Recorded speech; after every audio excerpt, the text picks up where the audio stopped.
네, 각 요일마다 주제별로 뉴스를 살펴보는 알짜 뉴스 시간입니다. 오늘은 국제 뉴스 살펴보는 날이죠.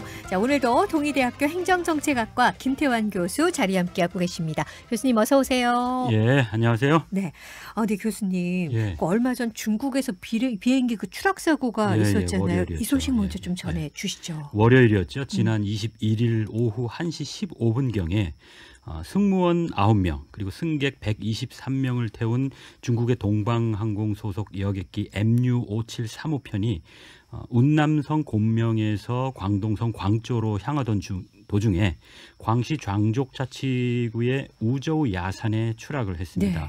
네. 이 사고 기종인 보잉 737-800 이 여객기는 고도 한 8,900m 상공에서 순항하던 중에 갑자기 고도가 1,300m로 뚝 떨어졌고 그 이후에는 레이더에서 사라졌다고 홍콩의 유력 영문지인 사우스 차이나 모닝 포스트가 보도를 했는데요. 추락한 산지에서는 그 추락의 충격 때문에 산불이 발생했다고 합니다. 네. 그래서 오늘 현지 매체에 따르면 구조대원 한 300여 명이 수색에 나선 가운데 희생자의 신체 일부가 발견됐고요. 네. 블랙박스를 발견했다고 하는데 이거를 북경의 해당 조사기관으로 지금 블랙박스를 이송 중이라고 합니다. 근데 이 블랙박스는 비행 기록 데이터를 저장하는 FDR이 있고요. 네. 조종실에서 발생하는 음성 기록을 저장하는 CVR이 있다고 하는데 네. 이번에 발견한 이 블랙박스는 CVR인 것으로 알려져 있습니다. 네. 그래서 네. 사고 직전에 조종실 내부에서 이루어진 조종사들의 음성을 확인할 수 있을 것으로 기대하기 때문에 좀 이 원인에 대해서 알 수 있지 않는가 그런 기대를 합니다. 그렇지만 발견 당시에 이 블랙박스가 일부 손상돼 있어서 어느 정도까지 복구할 수 있을지는 아직 모르고요. 어쨌든 중국 당국은 사고 바로 다음 날인 22일에 사고가 난 기종인 보잉 737-800 기종의 모든 항공기를 운항을 중지한 상태에서 계속해서 사고 원인 규명에 몰두하고 있는 상황입니다. 네, 그런데 교수님 저도 이 영상을 봤거든요. 네네네. 처음에 정말 깜짝 놀라서 이게 90도로 이렇게 수직으로 그렇죠. 떨어지는 네네네. 그 영상을 봤는데 맞습니다.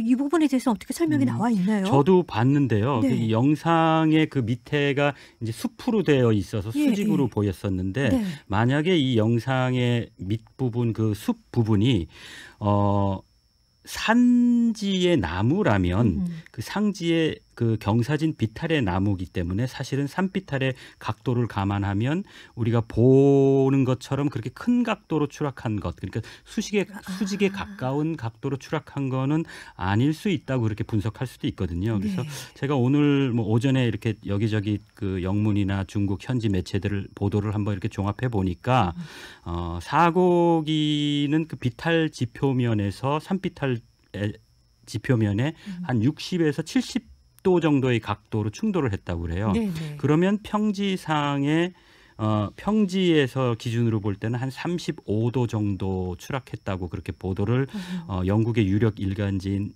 더 가디안이 보도를 했었는데 네네. 그러면 수직보다는 한 그 정도 가디안이 보도한 게 뭐 비슷할 수도 있겠다. 산지 비탈에 충돌한 거라면 그런 생각도 들었습니다. 그래서 어쨌든 미국 블룸버그 통신에 따르면 이번 사고기가 보잉 737-800NG 그러니까 보잉 737 넥스트 제너레이션이라는 그런 계열의 여객기인데 전 세계에서 수천 대가 운항 중이랍니다. 그래서 네.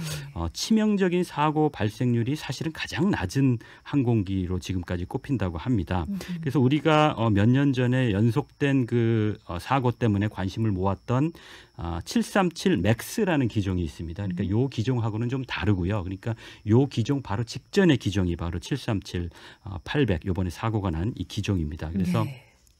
어쨌든 거의 수직에 가까운 각도로 이렇게 낙하하는 영상이 소개돼서 좀 염려가 됐는데 사실은 요 기종은 이렇게 가파른 각도로 추락하지 않도록 그렇게 설계된 유독 설계된 기종이라 그래요. 네. 그러니까 영상에서 보는 것처럼 만약에 수직으로 낙하하려면 조종사가 어떤 이유에서든지 의도적으로 그렇게 조정을 했든지 아니면 항공기에 어떤 치명적인 기계적인 결함이 있었다고 그렇게 봐야 한다는 거죠. 그래서 추락 원인에 대해서 궁금증이 아무래도 좀 더 네. 자꾸 생기는데 네, 네. 다행히 조종실의 음성을 녹음한 그 블랙박스가 발견돼서 현재 중국 당국이 이제 분석 중이라고 그러니까 아마 제대로 예상하면 그렇게 오래 걷지 않아서 큰 사고 원인의 윤곽은 네. 드러나지 않을까 그런 생각을 해봅니다. 아무튼 정말 저 그 장면 보고 깜짝 놀랐는데요. 그렇죠. 예, 그런 경우가 네. 거의 없다고 그래요. 네, 예. 무슨 고개하는 것처럼 네, 비행 네, 네. 고개하는 것 같이 그렇게 보이더라고요.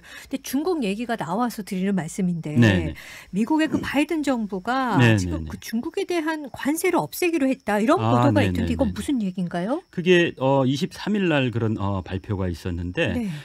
그동안 중국에 대한 경제 제재나 어떤 수입 억제를 위해서 관세 부과 조치를 계속 취해왔던 중국산 제품 한 539개 가운데서 352개에 대해서는 관세 부과에서 예외시키기로 했다, 제외시키기로 했다 이런 발표를 미국 무역대표부가 23일에 이렇게 발표를 했습니다. 그러니까 352개의 중국산 제품에 대해서는 관세를 부여하지 않겠다는 그런 얘기거든요. 네. 그래서 미국 무역대표부가 이런 발표를 하면서 이번 결정이 미국 정부 기관 여러 정부 기관들하고 이렇게 다양하게 상의하고 숙고한 끝에 내려진 거라고 이렇게 이야기를 했고 네. 그래서 중국산 어떤 수산물 그리고 화학 제품, 섬유, 전자, 소비재들이 주로 포함될 거라고 그렇게 이야기를 하고 있습니다. 네. 근데 교수님 왜 미국 트럼프 행정부 이래로 중국과의 무역 전쟁을 치르고 있는 중이잖아요. 그렇죠. 근데 네. 갑자기 이렇게 또 관세를 없애기로 했다. 그렇죠. 이게 좀 거꾸로 가는 것 같이. 네, 예. 왜 이런 조치를 내렸을까요? 저도 그래서 조금 이게 좀 생뚱맞다는 그런 생각이 사실 들었었는데 네.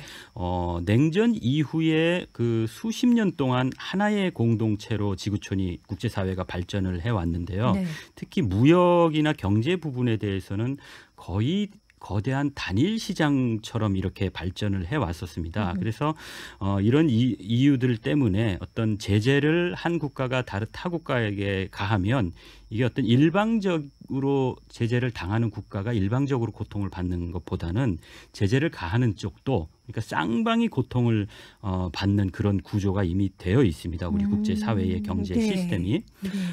그래서 완전히 시장이 이렇게 분리되기 전까지는 어느 쪽이 제재를 통해서 더 고통을 받느냐 하는 그런 상대적인 고통의 문제가 되는 거거든요. 그 얘기는 제재를 가하는 미국과 국제사회도 고통이 수반된다는 거거든요. 그래서 네. 최근에 특히 그 우크라이나 침공 때문에 미국과 서방이 러시아에 대해서도 상당한 제재의 고삐를 이렇게 당기고 있는데 이것도 역시 러시아뿐만이 아니라 유럽이나 미국에도 고통을 가중시키는 것만은 사실은 틀림없습니다. 그래서 공화당의 트럼프 정부 당시에 중국에 대한 각종 경제 제재나 수입 규제를 막 이렇게 확대할 때 사실은 미국 내부에서도 소비자들이나 미국 비즈니스 그 업계에서는 이게 우리에게도 피해가 크기 때문에 이렇게 좀 완화해야 한다는 그런 목소리가 사실은 상당히 컸었거든요.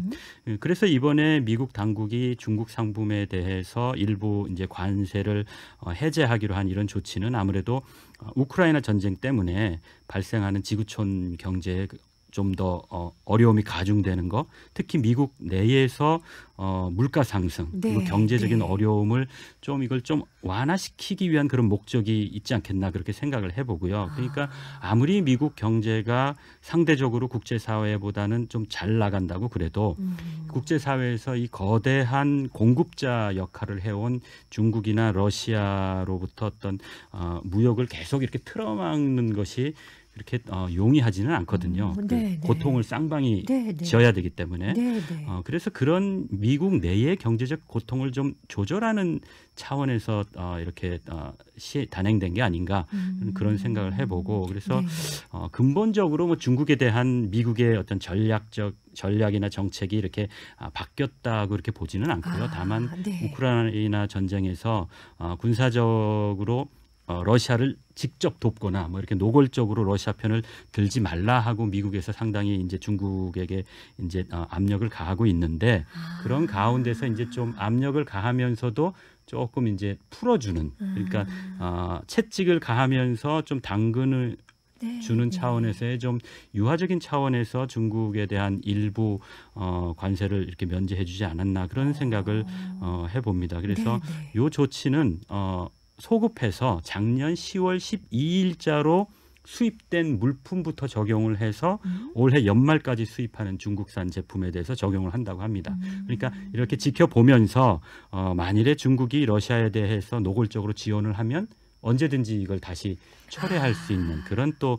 가능성은 또 열어놓은 거라고 저는 보는 거죠. 그렇군요. 저는 처음에 또 이 소식을 듣고 그럼 이제 뭐 중국에 대해서 정책을 아예 바꾼 건가 이렇게 생각을 했었는데 그렇게 그게 쉽지는 않을 것 같아요. 아니군요. 네. 당근과 채찍이다. 이거 또 어떻게 바뀔지는 모르는 일이니까. 그렇죠. 네. 근데 우크라이나 얘기도 나와서 유가가 그나저나 120달러를 네, 넘었다고 네, 네, 하는데 네. 너무 그러니까 염려가 뭐 많이 이제 유가 되네요. 세 자리는 이제 거의 뭐 당분간 지속되는 거 아닌가 뭐 이런 생각을 할 정도인데 미국 같은 나라는 뭐 자체적으로 원유 생산량도 있고 네. 자기들이 뭐 생산 안 할 뿐이지 능력도 있고 네네. 그 다 돼 있고 또 지금 말씀드린 것처럼 관세 조절을 통해서 인플레이션이나 미국 내의 어떤 경제적 고통을 조절할 수 있는 그런 수단들을 가지고 있습니다. 근데 우리나라처럼 100% 거의 원유를 수입하는 국가는 이런 어려운 상황에서는 사실은 대책 없이 고통을 다 감내할 수밖에 없거든요. 그래서 사실 이제까지 열심히 잘 해왔는데 우리 국민들 또 우리 기업들